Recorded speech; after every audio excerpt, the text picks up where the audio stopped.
Welcome to our channel. Today we how to configure Hugging Face Inference for batch API processing, complete guide step by step clearly.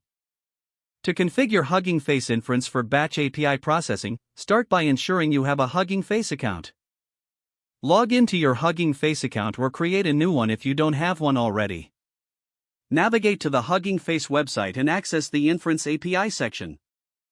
Select the model you wish to use for batch processing from the Model Hub. Copy the model's inference URL from the documentation provided on the model page. In your development environment, set up your code environment with the necessary libraries. If you're using Python, ensure you have the requests library installed.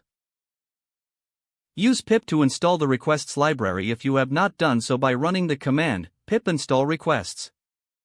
Create a new Python script and import the requests library. Define the model inference URL in your script using the URL you copied earlier. Prepare your input data in the form of a list, where each element represents a separate input for batch processing. Construct the payload for your API request by creating a dictionary with the key inputs set to your list of inputs. Convert your payload into JSON format using the JSON library. Make sure to import the JSON library in your script. Set the HTTP headers needed for the API request, including content type and your Hugging Face API token. Use the requests library to send a post request to the inference URL with the JSON payload and headers. Handle the API response by checking the status code to ensure the request was successful. If the request was successful, extract the results from the response. Process the results as needed for your application, such as formatting or saving them.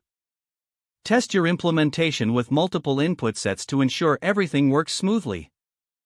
Optimize your batch size depending on the model and your specific requirements for performance. Document your code for future reference and ensure it's easy to follow for others who may use it. After testing, finalize your implementation for deployment. If the page does not load, refresh the browser or try again in a private or incognito window. Make sure you are using the correct email address, then retype it carefully to avoid small typos. If your password is not accepted, use the reset option and create a new strong password you can remember.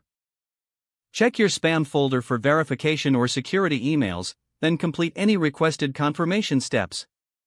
Enable two-factor authentication if available to improve account security and reduce unauthorized access risk. Don't forget to like this video and subscribe to our channel for more step-by-step tech guides.